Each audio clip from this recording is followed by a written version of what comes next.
वाहिगुरू जी का खालसा, वाहिगुरू जी की फतेह। प्यारे दोस्तों, डीज़ल पेट्रोल से सीएनजी कब आ गई, आप सभी के सामने है।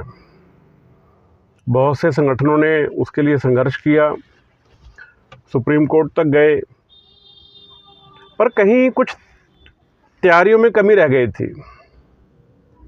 आज वही संकट दोबारा से इलेक्ट्रिक आ रहा है।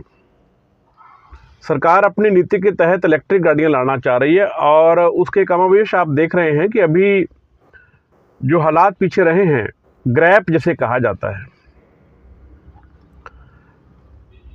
मेरा ये कहना है कि सरकार कोई भी नीति बनाए, हम उसकी हर नीति का स्वागत करते हैं और सरकार ये सुनिश्चित करे कि कोई भी परिवहन जगत का जो व्यक्ति है, जो उस कार्य में है, ऑटो वाला है, टैक्सी वाला है, बस वाला है, टेम्पू वाला है, ट्रक वाला है, लोडिंग, मतलब जो भी जिसके लिए पॉलिसी बन रही है उसके लोग उसके अंदर शामिल हों। एक कॉन्फ्रेंस हो, एक अधिवेशन हो जिसमें सबको बताया जाए कि हम ये करने जा रहे हैं और उसका सुधार पता करना चाहिए कि सुधार आखिर है क्या, करना क्या चाहते हैं, किस लिए ये हो रहा है। मेरा जो अपने जीवन का अनुभव है और जो हमने सीएनजी से लेकर और अभी तक की फाइटें करी हैं, कल भी आज़ाद टैक्सी यूनियन पंजाब जो हमारे सहयोगी हैं, मेरे मित्र, मेरे सहयोगी शरणजीत कलसी, उन्होंने दिल्ली के अंदर इसी ग्रैब को लेके एक केस डाला था, मुकदमा जिसकी पैरवी मैं कर रहा हूँ।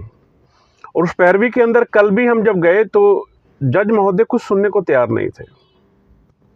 हमने फिर सीकेएम को पार्टी बनाया कि भाई हम उसको पार्टी बनाना चाहते हैं, तो सरकार ये कहती, कोर्ट ये कहती है कि भाई आप उनकी कॉस्ट बेयर करोगे।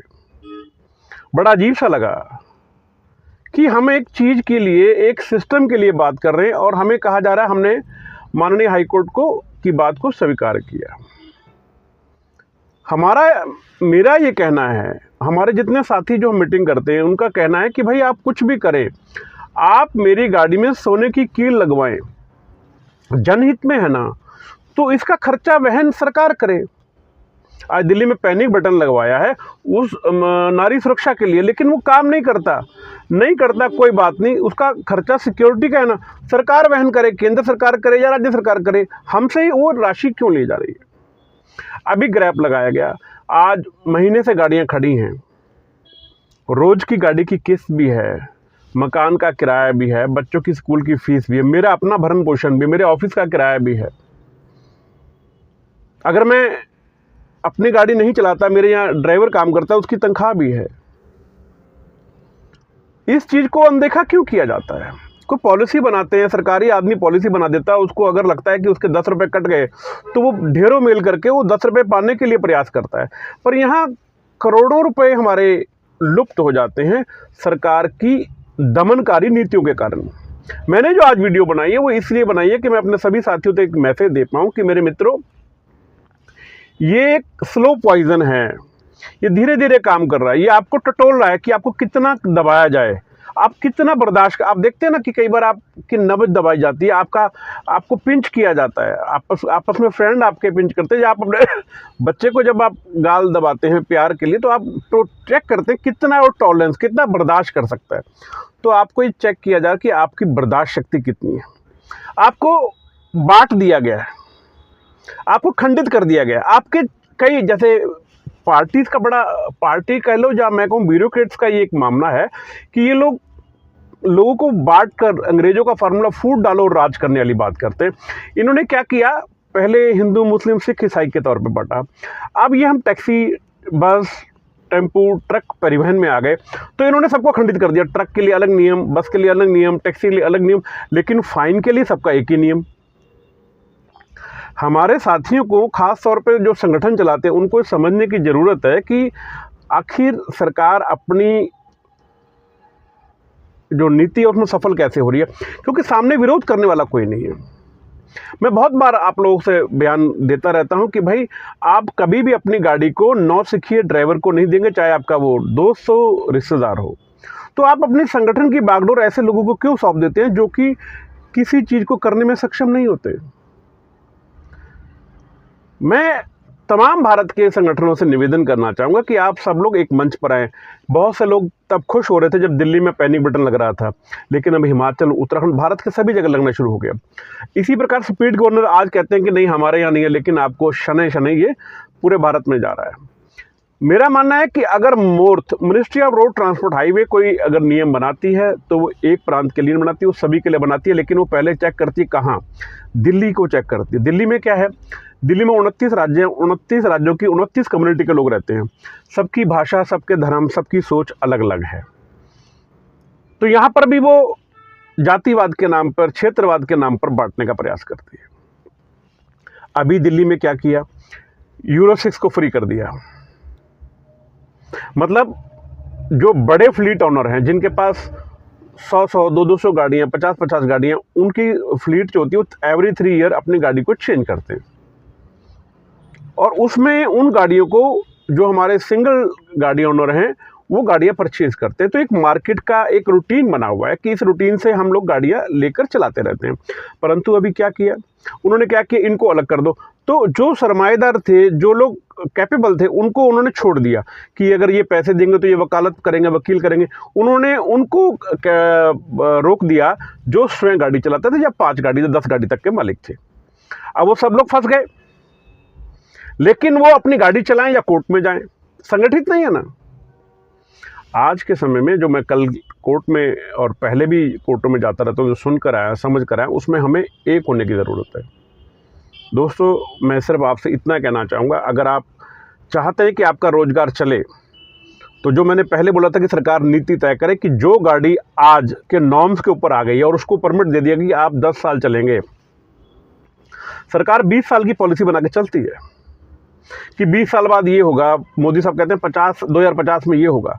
तो अभी से बना के चल रहे हैं ना, तो फिर जब हमें परमिट देते हैं तो हमारी 10 साल की पॉलिसी तो सरकार के पास होगी ना। जब 10 साल की पॉलिसी है तो सरकार हमें एक चिट्ठी दे कि भाई 10 साल तक आप गाड़ी चला सकते हैं, 10 साल के बीच में आप गाड़ी नहीं चलाएंगे।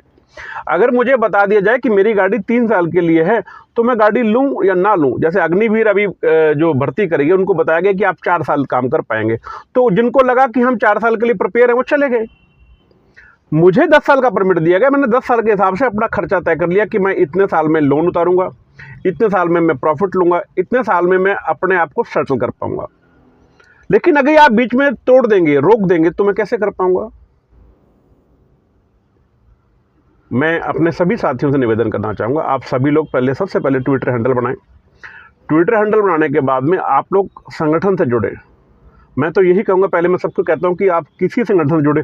अब मैं कहता हूँ नहीं, आप राजधानी परिवहन पंचायत से जुड़े, जिससे हम पूरे भारत की जो पॉलिसी है जिनके ऊपर हम बात करते हैं, आप देखेंगे हमने परमिट 10 साल करवाया दिल्ली में, चलान आपके माफ़ कराए, डीएल बनर्टी का 15 साल परमिट करवाया। इसी तरह से अलग अलग पॉलिसीज़ के ऊपर लगातार कंटिन्यूटी हम काम कर रहे हैं। दिल्ली में स्पीड गवर्नर 500 रुपये में पास हो रहा है। इसी तरह पैनिक बटन का भी हमने सुधार किया कि अब आपका जो खर्चा आता था वो खर्चे में कमी ला कर दी है। डिम्स की हमने निर्भया फंड से सिस्टम चालू कर दिया कि वो पैसा निर्भया फंड से जाएगा।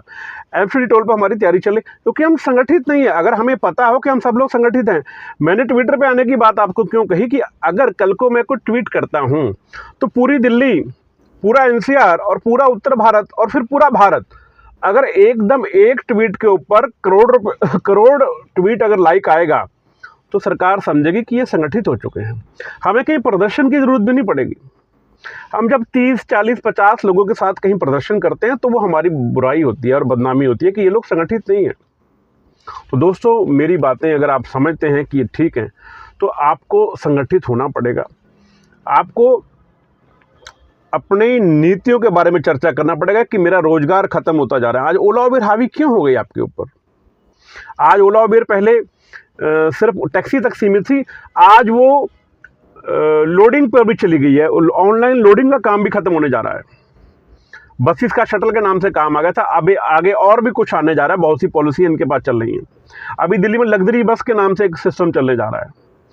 मेरा सरकार से कहना कि आप कैपिंग लगाएं कि इतने ट्रक, इतने बस, इतनी टैक्सी, इतने ऑटो के बाद आपको ऑटो नहीं मिलेगा। जैसे ऑटो का तो इन्होंने लगा रखा, अभी ई रिक्शा का इन्होंने आतंक मचा दिया पूरे भारत के अंदर। अभी कल मैं हिमाचल की खबर पढ़ रहा था, वहाँ पे 40% सब्सिडी, दिल्ली में 20% सब्सिडी। तो ये जो सब्सिडियाँ दे दे के आप रोड पे ट्रैफिक और इंक्रोचमेंट करवा रहे हैं, हर चौक पर आप देखेंगे कि जाम ही जाम लगा हुआ है, वो कैसे दूर होगा।